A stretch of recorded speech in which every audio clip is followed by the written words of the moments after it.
नमस्कार, मैं अविनाश काकड़े। आज हम बात करेंगे न्याय व्यवस्था की। न्याय हर एक सजीव की नितांत आवश्यकता है। न्याय चाहिए, प्रेम चाहिए, सहयोग चाहिए, विश्वास चाहिए।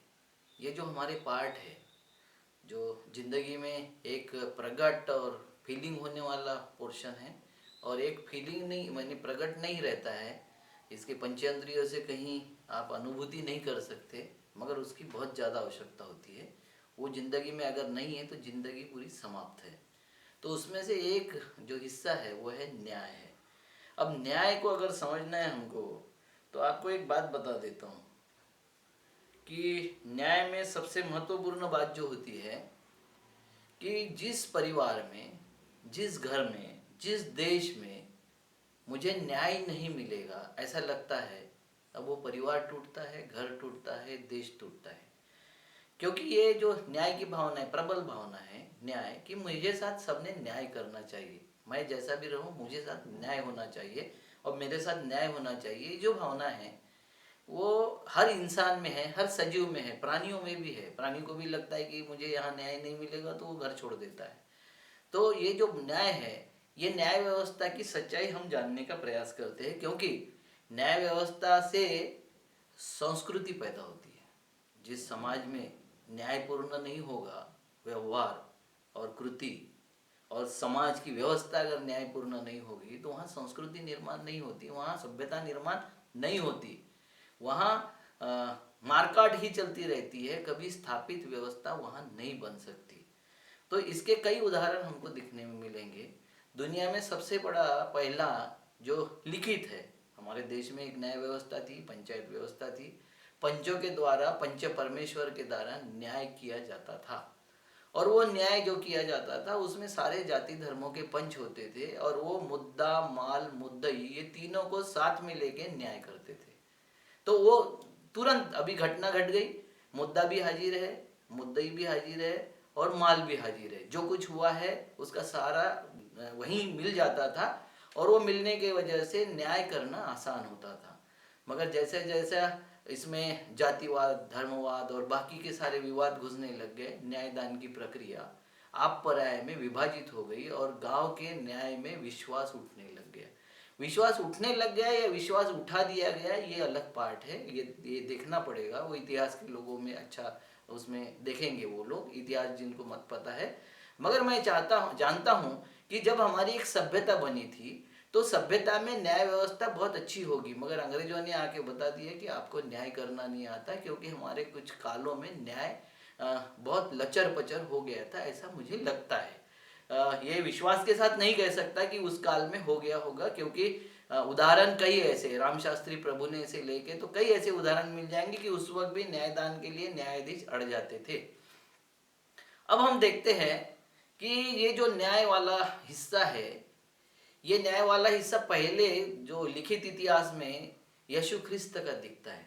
यीशु ख्रिस्त एक गांव से जा रहे थे, उन्होंने देखा कि गांव के बाहर एक जगह भीड़ लगी हुई है, और वो भीड़ में लोग बोल रहे मारो मारो मारो। तो इन्होंने झांक के देखा क्या चल रहा है, तो एक महिला को वहाँ बांधा हुआ था खंबे से, और उस पर सब इसको, इसने व्यभिचारी है और इसको पत्थर से मार डालना है, ऐसे पनिशमेंट दिया था।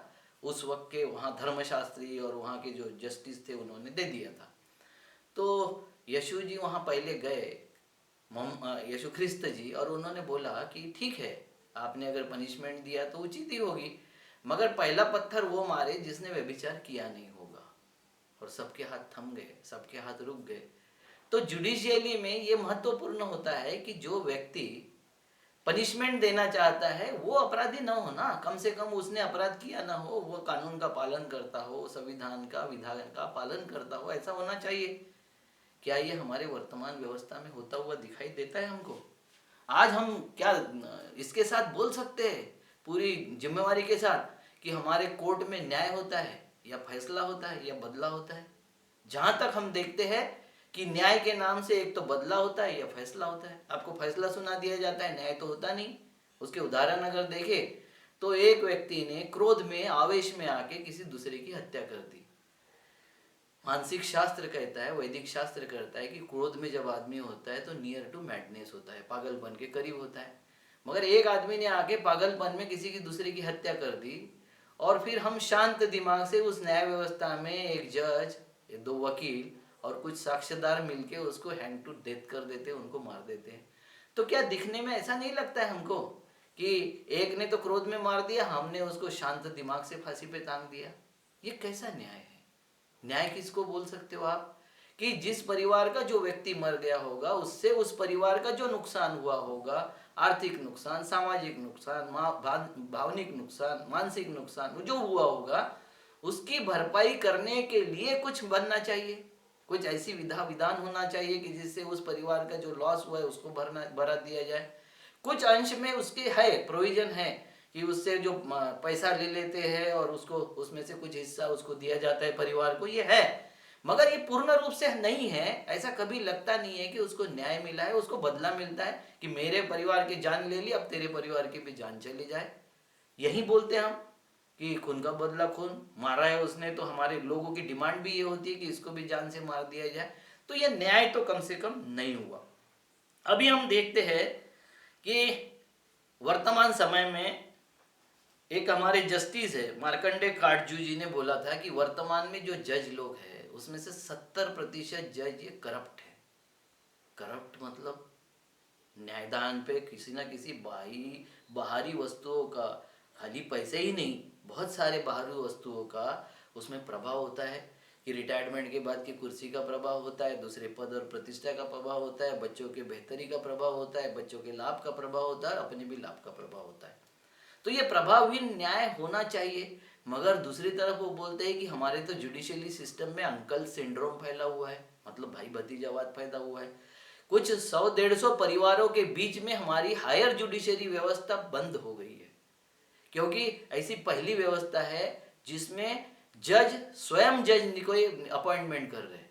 भाई ऐसी अगर सांसद अपने सांसदों को अपॉइंट करने लग जाए कि पुराने सांसद नए सांसदों को नॉमिनेट करने लग जाए, पुराने मास्टर अपने नए मास्टरों को नॉमिनेट करने लग जाए, अब पूरी व्यवस्था में सेक्रेटरी भी सेक्रेटरी को अपॉइंट करने लग जाए, तो फिर व्यवस्था क्या बात की है? ये तो हम व्यवस्था के कहीं नहीं है। और न्याय व्यवस्था ने ये जबरदस्ती करवा के रखा है, क्योंकि वो बोलते हैं कि पॉलिटिकल इंटरफेरेंस होता है, ये इंटरफेरेंस होता है, वो इंटरफेरेंस होता है। भाई 4 स्तंभों में से सबसे बड़ा स्तंभ है हमारी लोकशाही का, डेमोक्रेसी का सबसे पहला स्तंभ है लोकसभा, राज्यसभा, विधानसभा, विधान परिषद, क्योंकि वहां जनता के नुमाइंदे होते हैं, जनता की इच्छा और आकांक्षाओं का प्रभाव वहां होता है। तो अगर जुडिशियली में आपको वो प्रभाव नहीं दिखाई देता है और खाली उनके व्यक्तिगत इंटरेस्ट में अगर कुछ प्रभाव दिखाई देता होगा, तो वो दिखाई दे रहा है। जब तक दिखाई नहीं दे रहा था बोलने की जरूरत नहीं थी। अभी आप देखिए कि सारे जितने नियम कानून सुप्रीम कोर्ट ने बनाए थे कि कोरोना काल में कितने बजे केस दर्ज होगी, तो कितने बजे सुनवाई होगी, कितने बजे उसका लिस्टिंग में होगा, ये सब उन्होंने तय किया था। उसको सारे प्रोविजनों को तोड़ के रात में 8 बजे से, यानी लिस्ट में नहीं आया, 10 बजे की लिस्ट में आ गया एक व्यक्ति का, एक पर्टिकुलर व्यक्ति का आ गया, और दूसरे दिन पहले इसमें सुनवाई होके उसको बेल देने के लिए जितनी भागदौड़ कर दिया सुप्रीम कोर्ट ने, आश्चर्य है। दूसरा अभी अभी हुआ, उसी व्यक्ति को जब एक किसी गुनाह में अरेस्ट किया गया, तो हमारे इसमें न्याय में सेटल प्रोसीजर है कि जब तक नीचे के कोर्ट के, दोनों तीनों कोर्ट के जब तक डिसीजन नहीं आते, अपील नहीं होती। सुप्रीम कोर्ट ने उसने भी ऐसे ही किया कि रात में 5 बजे उन्होंने एडमिट कर लिया और दूसरे दिन सुनवाई करके बेल भी दे दिया। ये कैसी न्याय व्यवस्था है? और बेल देने का भी उसके बाद में जो जेल के मैनुअल है, जेल के जो नियम कानून है, उसको भी तोड़ दिया कि सूर्योदय से सूर्यास्त तक ही किसी को, अपराधी को या किसी कैदी को बाहर छोड़ा जाता है, इसको रात में छोड़ दिया गया। वहां के वकील भी बोले कि बहुत अच्छा किया सुप्रीम कोर्ट ने, अब हमको नीचे के कोर्ट में जाने की जरूरत नहीं है, अब तो हम हायर कोर्ट में जाएंगे।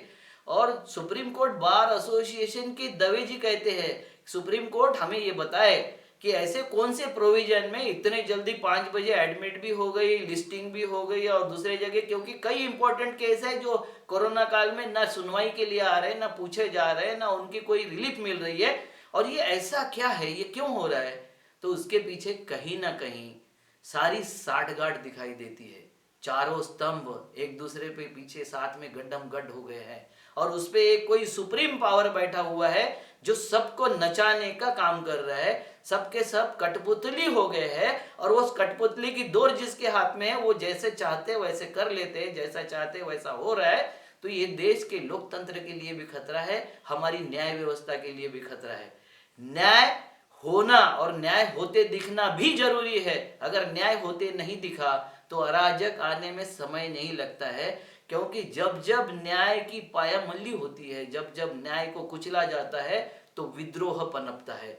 भारतीय समाज में विद्रोह ना पनपे, हमारे यहाँ कानून और व्यवस्था बनी रहे, हमारे यहाँ सारी व्यवस्थाओं का पालन होता रहे, ये जरूरी होता है। जागरूक नागरिक का ये कर्तव्य है कि सारी व्यवस्थाएं अपने जगह चले, नहीं तो व्यवस्था के विरोध में जो कुछ गलत हो रहा है उसके विरोध में आवाज उठाए। और आवाज उठाने वालों को हम बताते हैं कि आप यहाँ नहीं रहना चाहते तो पाकिस्तान चले जाइए, यहाँ नहीं रहे। क्या पाकिस्तान हमको वीसा देगा?